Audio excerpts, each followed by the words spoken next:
Você quer vir para a Austrália e não quer deixar de trabalhar na sua área de formação no Brasil? Eu sou a Tássia, moro em Brisbane há 5 anos e trabalho na área de arquitetura aqui na Austrália. Então eu separei algumas dicas que podem te ajudar. Bora lá! Me formei em arquitetura e urbanismo no Mackenzie em 2015 e vim para a Austrália logo em seguida. Quando eu vim para cá, não tinham muitas informações disponíveis para a área de arquitetura para estrangeiros, então eu quebrei muito minha cara. Tem muita forma de você fazer um intercâmbio, você só precisa se planejar e ver qual que se encaixa mais com você. Se você tiver de saco cheio da sua profissão no Brasil e quiser vir para a Austrália para dar um break e descobrir uma profissão nova, tá tudo bem. Só que se você quiser vir para cá, trabalhar na sua área de atuação no Brasil, você vai precisar se planejar um pouquinho mais. A primeira dica que eu acho importante é planejamento.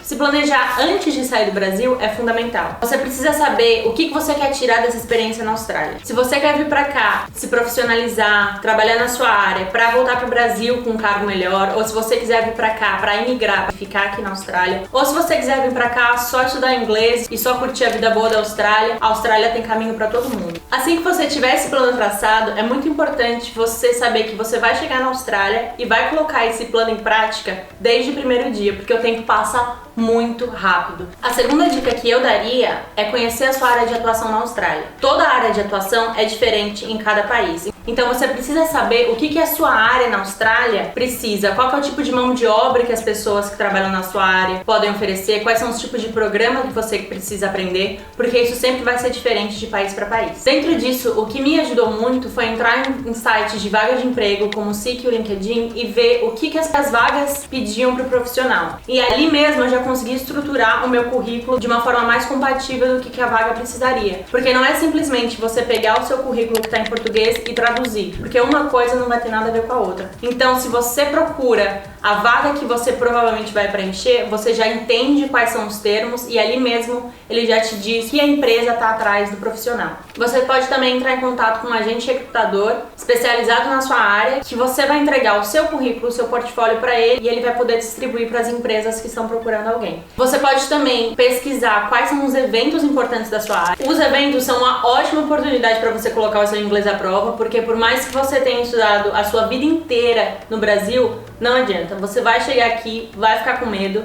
vai ficar travado. É osso falar com as pessoas quando tem 35 pessoas, barulho, música, tá todo mundo bêbado.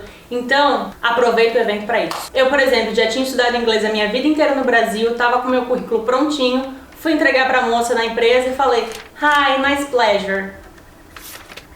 Acontece. Continua acontecendo. A terceira dica é não tenha medo de errar. No começo, tudo é muito difícil. Lembre-se, você está num país totalmente diferente, que você não conhece nada, talvez nem a língua você fale direito, e a pressão é gigantesca. Eu tinha acabado de me formar, eu não queria sentir que eu tinha jogado dinheiro fora e 5 anos da minha vida no lixo. Hoje, olhando de fora, pode até parecer que tudo é muito fácil, mas no começo eu saía todos os dias de manhã, como se eu fosse pro trabalho. Então eu me arrumava, pegava minha pastinha, currículos impressos e saía batendo porta. Eu já tinha separado quais os escritórios que eu queria ir, então eu tracei uma rota e fui de porta em porta me apresentando e entregando currículo. Então eu andava 10, 15 quilômetros por dia, porque a gente não tinha dinheiro pra nada no começo, não tinha dinheiro pra ônibus, então tinha que ir andando mesmo. Acho também que é por isso que é importante a gente entender como é que funciona o país. Eu nunca sairia em São Paulo com meu currículo batendo de porta em porta porque eu sabia que ia ser não na certa. Mas a Austrália é diferente. Aqui eles gostam desse contato, eles gostam de ver você. Entender quais são os costumes locais é fundamental.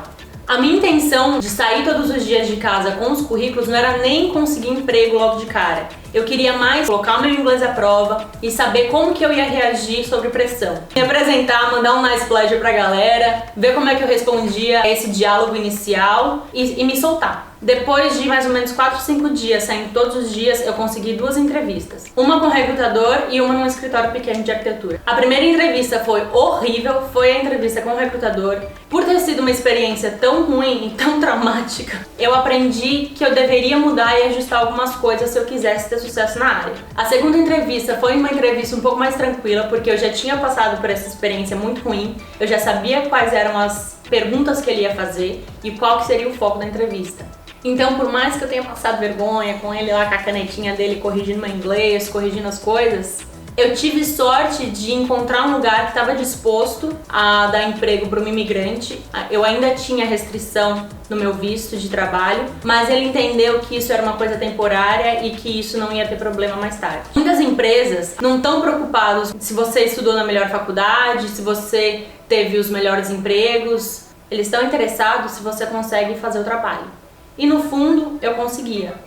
A quarta dica é entender quais são os tipos de vistos disponíveis e quais se aplicam a você. O visto de estudante com certeza é o mais fácil e o mais barato de conseguir, mas ele também vem com a restrição das 20 horas trabalhadas. Nem todas as empresas estão dispostas a contratar uma pessoa que já tem essa restrição. Caso você queira vir fazer um curso especializado na sua área, talvez isso mude, porque você vai ser visto pela empresa como um estudante da área e você pode conseguir um estágio. A outra possibilidade de visto é você vir num visto de estudante de partner. Isso quer dizer que uma das pessoas vai estudar full time e a outra pessoa vai poder trabalhar livre às 40 horas, sem restrições. Com certeza, a maneira mais assertiva de você conseguir vir para a Austrália para trabalhar na sua área é vir pela Skill Visa e já chegar aqui com um visto permanente, sem restrição nenhuma de trabalho. A outra opção de visto também seria o visto de sponsor. É um pouco mais complicado e é um visto que sofreu muitas alterações nos últimos anos, então é bom dar uma pesquisada caso você se interesse. Mas a empresa precisa provar para a Austrália que não existe ninguém com aquela mão de obra especializada que você pode oferecer, então ela precisa provar que a única opção dela seria contratar esse imigrante. Esse visto sofreu tantas alterações nos últimos tempos que o nosso visto nem existe mais. Se você quiser saber um pouco mais sobre como foi a nossa jornada dentro desse visto 457 que não existe mais, você pode assistir o nosso vídeo, eu vou deixar o link no card.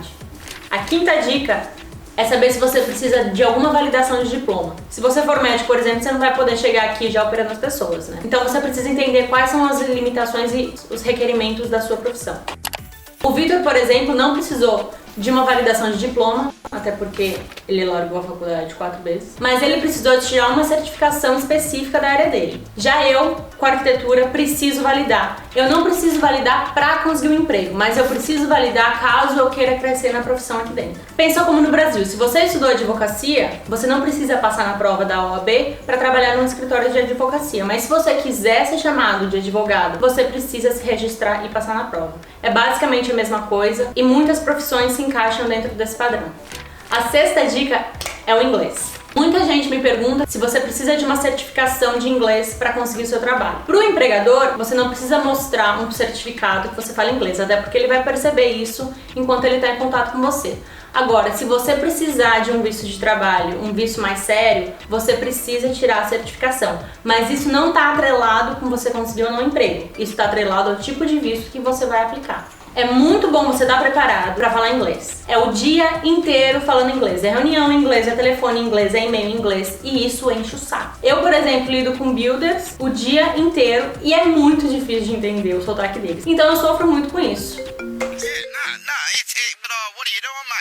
Mate, all I had was me jocks on. I was chasing him up the street and I'm just like, mate, words can't explain how it is, mate. Bom, essas são algumas dicas que eu separei da minha experiência que eu gostaria que alguém tivesse me falado. Se você tem muita dificuldade para traçar o seu planejamento e entender essa questão dos vistos, você pode sempre contar com a ajuda de um agente de imigração. É um processo pago, não é barato, mas ele vai te dar uma perspectiva um pouco mais realista de como a sua profissão se encaixa no mercado da Austrália. E se você tem alguma outra dica que eu deixei de fora e que você acha que pode ajudar alguém no futuro, deixa aqui nos comentários, dá uma olhada nos outros vídeos, a gente já falou um pouco da nossa jornada aqui na Austrália. Deixa comentário, se inscreve no canal, ativa o sininho e segue a gente no Instagram. Falou!